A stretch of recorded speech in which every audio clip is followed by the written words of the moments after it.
Hello, hello, je suis ravie de vous retrouver ce mardi 8 novembre, jour de pleine lune.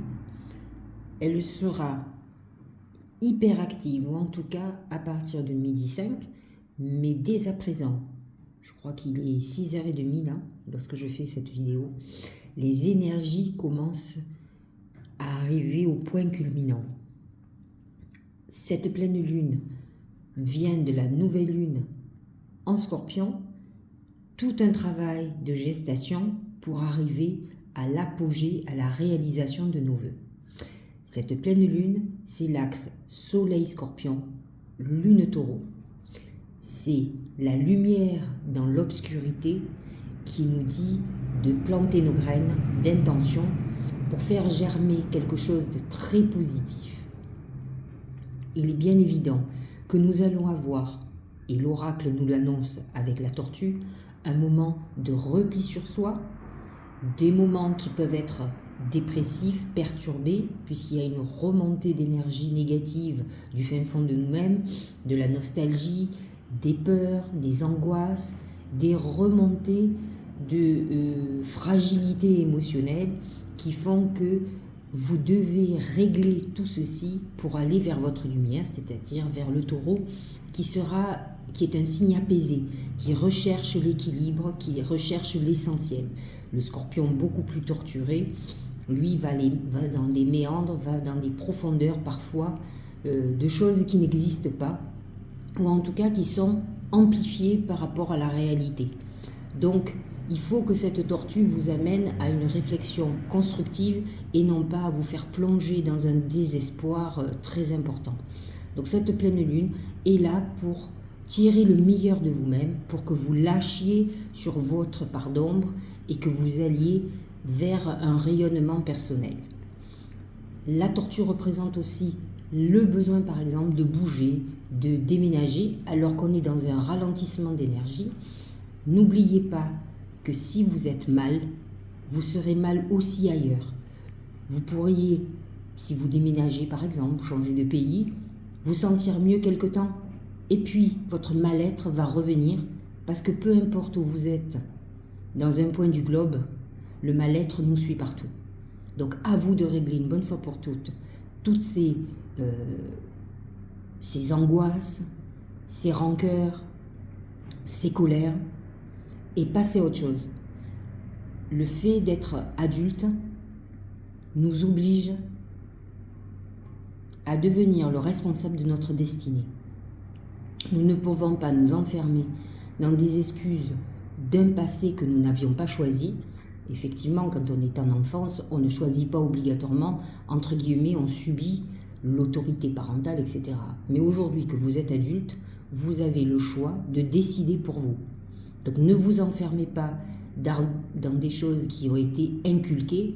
Moi, quand j'étais jeune élève, j'ai toujours entendu dire, en tout cas mes profs de maths, puisque j'étais plutôt matheuse, nous dire que quoi qu'on nous dise, il faut toujours remettre en question. Un professeur peut faire une erreur, et c'est arrivé. Si vous apprenez bêtement ce qu'on vous inculque, sans avoir une réaction entre guillemets critique, de comprendre, de réfléchir, d'aller chercher, vous allez grandir avec des pensées limitantes ou en tout cas des pensées qui sont fausses. Donc à vous de remettre en question peut-être une éducation ou ce qu'on vous a inculqué et de vous adapter à vous, à votre personnalité. C'est ça qui est très important. Vous devez forger votre personnalité, certes avec un enseignement que vous avez pu avoir, et ensuite vous devez vous faire vos propres opinions sur la vie et avec vos expériences. Donc n'oubliez pas de réfléchir.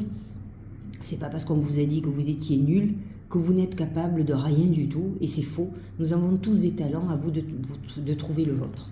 En tout cas, cet axe Scorpion-Taureau doit vous amener à découvrir ce que vous êtes au fond de vous-même, la meilleure partie de vous-même, justement où vous pouvez réussir, où vous pouvez être talentueux. En tout cas, apprenez qu'on ne peut pas être bon en tout, et ça, c'est pas très grave, c'est tout le monde.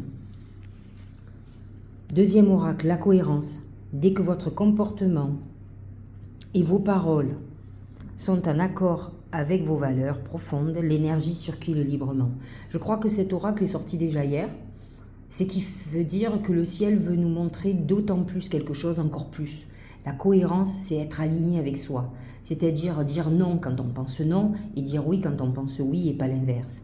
Ne pas faire les choses pour faire plaisir aux autres, faire les choses parce que on les pense, parce que on est en accord avec soi. Même si vous avez tort, au moins vous ferez les choses en accord avec vous. Après, si vous avez tort, vous serez toujours à temps de vous remettre en question, de faire machine arrière, si vous avez eu un échange constructif avec quelqu'un qui vous a prouvé par A plus B que vous étiez dans l'erreur. Mais dans l'absolu, il est important de faire les choses en accord avec ce que l'on est. C'est très important. Moi, je parle toujours de cette petite flamme à l'intérieur de soi qui est la flamme de la vie, de la passion, de l'enthousiasme, de l'envie. Il faut que vous retrouviez ça pour pouvoir aller en avant. Et souvent, quand on fait les choses à contre-cœur, que ce soit pour le travail, que ce soit de fréquenter des gens, que ce soit dire oui alors qu'on pense non, si je ne suis pas du tout d'accord avec toi, l'intérêt, c'est l'échange, de polémiquer, de discuter. Donc, soyez cohérents et vous verrez que votre vie va aller mieux. Dernier oracle, c'est vibrer. Regardez ce bel arbre qui représente complètement les énergies du taureau. Lève-toi, ressens ton ancrage profond à la terre, sens ta connexion intense au ciel, laisse la vibration qui t'anime, qui te passionne et qui t'énergise traverser ton être, te porter. C'est un peu cette flamme que je vous disais, mais pour ressentir cette flamme, nous devons être ancrés, être cohérents comme disait l'autre oracle, nous sentir profondément reliés à la terre, reliés à l'univers. Et pour ça, la nature, c'est ça. Et le taureau représente ça. Il représente l'essentiel. Revenons à l'essentiel et ne vous torturez pas avec des ambitions démesurées ou avec des idées fausses sur certaines choses. Soyez ouverts et retrouvez la paix à l'intérieur de vous. J'espère que cette guidance vous aura éclairé. Je vous souhaite une très très belle journée, une très belle pleine lune. N'hésitez pas à vous purifier beaucoup. Faites des bains de purification, allumez une sauge, c'est ce que je vais faire moi dès à présent. Et préparez vos vœux une fois que vous vous sentez apaisé pour une construction durable et pour une construction heureuse. À très bientôt.